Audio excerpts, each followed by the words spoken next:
Et puis le problème, c'est que ça amène pas seulement vous dans cette spirale, mais aussi votre fils. Et donc il fallait bien que Marco...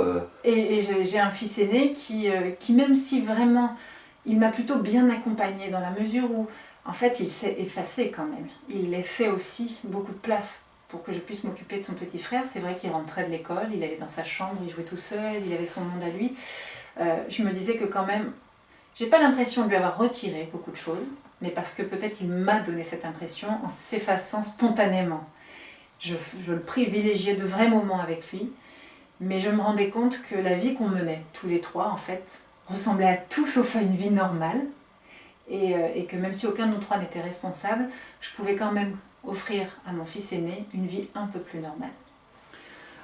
Et finalement, en prenant cette décision, on se rend compte que les choses, bien sûr, le handicap ne disparaît pas, on est bien d'accord, c'est irréversible, vous l'avez dit dans vos réponses, mais l'équilibre peut peut-être mieux se mettre en place. Oui, il y a une chose, on m'avait dit, hein, les personnes, les médecins qui me conseillaient cette séparation, ils ne me conseillaient pas de me séparer de mon fils en me disant ça va lui faire du bien. L'idée c'était qu'il y avait un endroit qui pouvait lui convenir. Il se trouve que cet endroit est très loin. Mais c'était, vous savez, il a besoin d'une unité de lieu. Et c'est vrai que moi, en fait, je le trimballais partout. Je le forçais le matin à se réveiller, qu'il soit en état ou pas. Je le forçais à se lever, à s'habiller, à prendre son petit déjeuner pour le déposer à l'heure dans l'institut qu'il accueillait. Ensuite, j'allais le chercher après l'heure du déjeuner pour l'emmener voir un psychomotricien, puis un kiné. Puis finalement, je le trimballais partout. En fait, c'était très perturbant pour lui. Et c'est vrai que depuis qu'il vit dans cet établissement, on lui fiche une paix royale. Il n'a pas à bouger s'il n'a pas envie. Les soins viennent à lui. Et ça, c'est un truc qui change la vie des familles handicapées. C'est qu'aujourd'hui, c'est à nous d'aller vers les soins.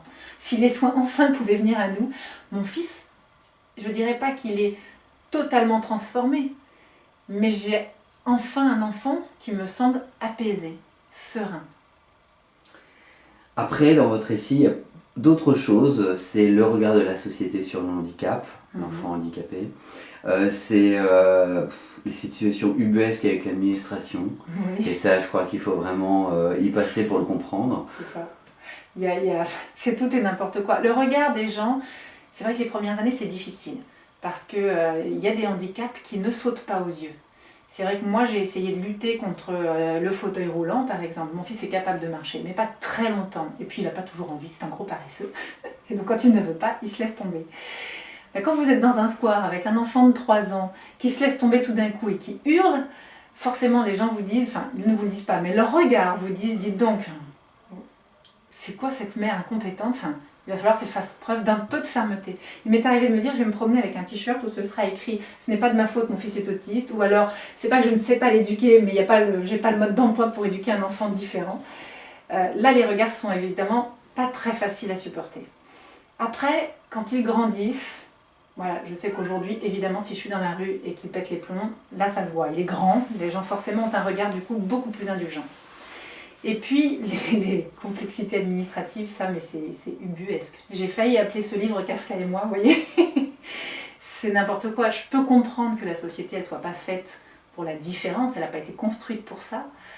Mais à ce point, c'est-à-dire que c'est pas qu'on n'a pas pensé aux gens différents, c'est qu'on a décidé de les oublier complètement. Et que l'administration est tellement rigide que dès qu'un cas un peu hors norme se présente à eux, les gens ou ne savent plus quoi faire du tout, ou font tout l'inverse de ce qu'il faudrait. Et c'est un cauchemar. Aujourd'hui, votre fils, il vous a donné une force supplémentaire ? Oui, ça j'en suis sûre. Honnêtement, avant lui, je pensais être quelqu'un de gentil, mais d'effacé, d'un peu timide, de discret. J'ai un peu oublié la discrétion parce qu'il y a un moment, il faut se battre. Comme vous êtes très seul, tout ce que vous arrivez à obtenir, c'est à la force du poignet. C'est avec une volonté d'en faire. Donc oui, il m'a révélé un caractère beaucoup plus endurant que je ne pensais, une énergie que je n'imaginais pas non plus avoir, et malgré tout, une sorte d'enthousiasme et de vitalité que je ne me voyais pas non plus à ce point. Donc je pense que oui, il m'a rendue beaucoup plus forte. Le temps passe très vite, ce sera la dernière question. Je voudrais, Églantine Emmené, que vous puissiez vous exprimer un petit peu sur l'association. Alors on a créé l'association Un pas vers la vie à un moment où je n'en pouvais plus justement de tout faire toute seule.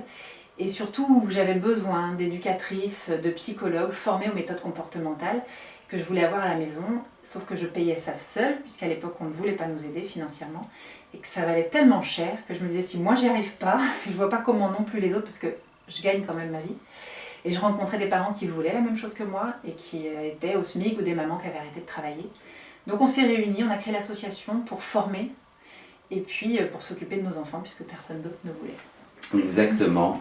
Et puis c'est un peu ce que vous avez fait aussi avec le livre, c'est écrire le livre que vous aviez certainement pas vu dans les librairies, Oui. histoire de donner aussi une nouvelle voix par rapport à votre expérience. Églantine Émélié, un grand merci pour cet entretien. Merci. Le voleur de brosse à dents est disponible en librairie aux éditions Robert Laffont. Merci beaucoup. Merci beaucoup.